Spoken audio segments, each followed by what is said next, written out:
coming back on the boat with the same friends. I'm waiting for another group, like and I wouldn't have been able to let that rest.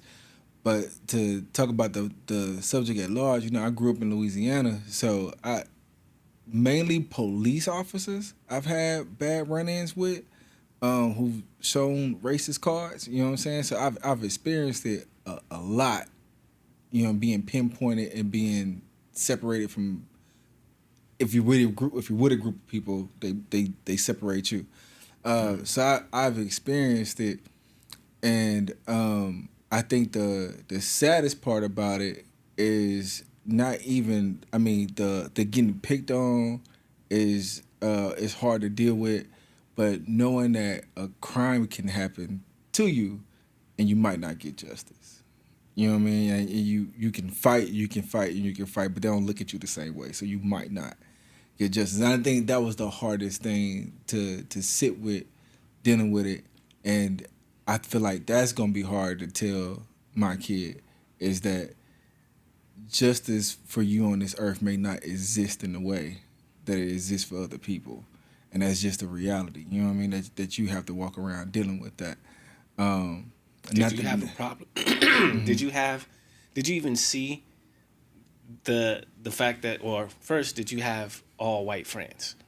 No, I didn't have all white friends. Okay. No, but I grew up in a neighborhood. Well, we moved to a neighborhood eventually that was a suburban neighborhood, so I was surrounded by white people. Like, I used to get pulled over by the cops for walking home, and they just refused to believe that I lived in that neighborhood, and I had to argue them down that I lived down the street. But so I had ended up and that's in Shreveport. You know what I'm saying? So having to experience that in the South, I got a quick punch of it quickly. You know what I mean? From when we moved down there, but my friends were mainly black. But I had some white friends, and whenever I was around my white friends, and I did the same stuff with the black friends that I did. Well, actually, to be honest, some of my white friends were even a little worse. But I think it's because they knew what we're talking about right now. Yeah. They weren't going to get in trouble the same way, And so whenever things would happen, whenever police would show up, we get pointed out. You know what I'm saying? We get looked at first. So I already knew that was a real thing. It's a real thing in the South especially.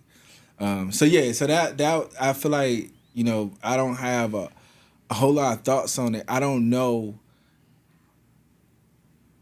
how to have that conversation yet, you know what I'm saying? Because my children are so young, but I know I feel like the part that I would have to wrestle with the most is not just, you know what I'm saying,